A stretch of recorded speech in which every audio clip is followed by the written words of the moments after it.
I was going to make it, walking through town on the way to the gig. Guy stopped me in the street, a bit of a rough-looking guy, stopped me and said, "Big issue, please." I felt really bad because I didn't have a copy to give him. I've got no fucking idea where you get the big issue from. I've never seen it on sale anywhere. I assumed he was collecting them because he had loads on him.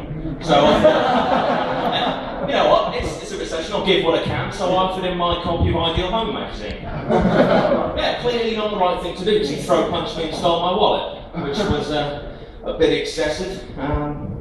Also, not the first time I've been assaulted recently. I was actually in court a couple of weeks ago because I was attacked once again. It's the first time I've been to court and I didn't know what was expected, so I thought I'll get some advice. I went to Starbucks.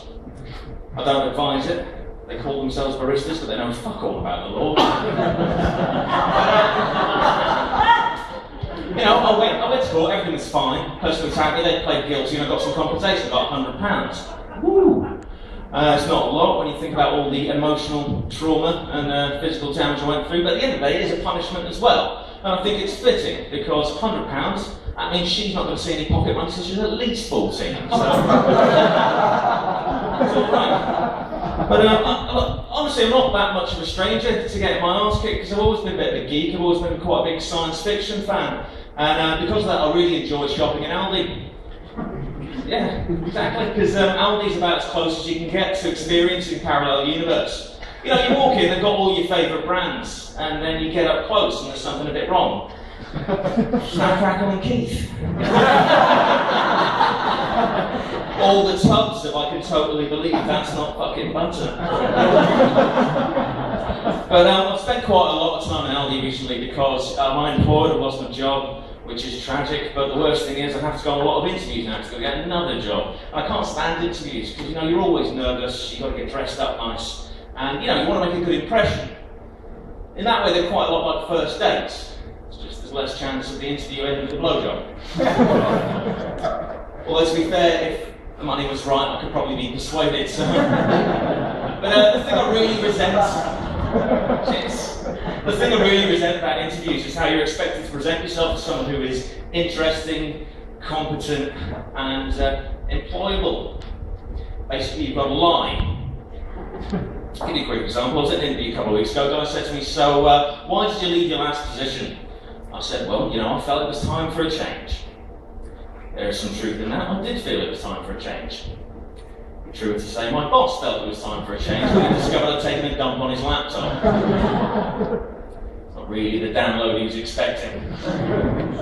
I got away with it as well, but he burst out of his office saying, "I know one of these guys has logged onto my computer." And but the next question I got asked in this interview was, do you see yourself as someone who works best as part of a team or someone who works best alone?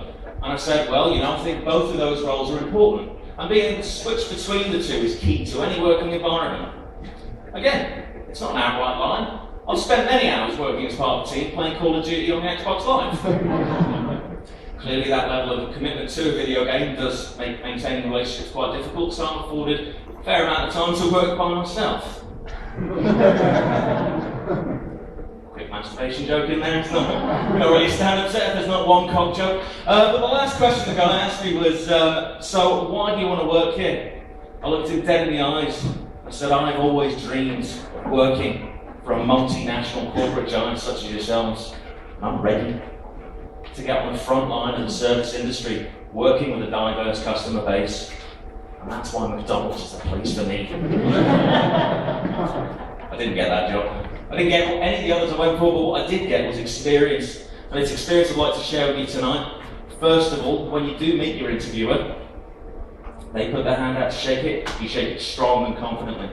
Because the fist bump, it's just not business appropriate apparently, so give that one a miss. Secondly, dress appropriately. You know, some jobs call that you go wearing a suit, some don't. Just, you know, have a think about it, wear what's appropriate. Whatever you do, even if you have just been for a swim beforehand to relax, don't rock up in flip-flops and a speedo. Especially if you go for an interview at a school. Tragically as well, my speedos are a bit worn out and the S had gone, so it just looked even worse. Lastly, do your research. It's not hard. You know, everyone's got access to the internet these days. Just find out a little bit about who might be offering you a job. It's one I learned the hard way. I got an email from a Banana Republic asking me to come in about a job. And I didn't do any research, thought it'll be fine, I'll wing it.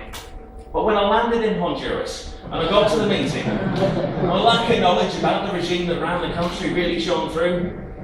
Plus, I'd really overestimated my experience of working as part of the death squad. But yeah, like I said, some advice for you. It might work for you. It hasn't been working for me. I've been lying my ass off and trying all these tricks, and it hasn't worked. I thought, screw it. Next interview I have, I'm going to walk in. I'm going to be honest, and that's what I did. Interview I had on Friday. Walked in, sat down, put my feet up on the table, told the truth. The guy said, "Why do you want the job?" I said, "I don't. I just want money." Really need to get one of those new Nintendo 3DSs and maybe some food. He was a bit shocked, but he carried on. He said, "So what do you think you can bring to the role?"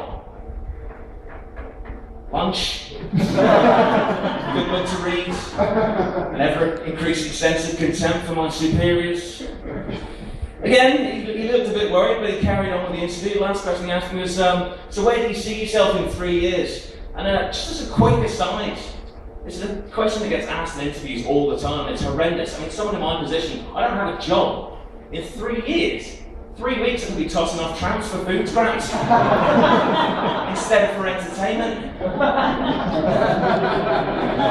Anyway, where do you see yourself in 3 years? I said, well, I imagine I'll be on a beach somewhere, retired, carefree, counting my money.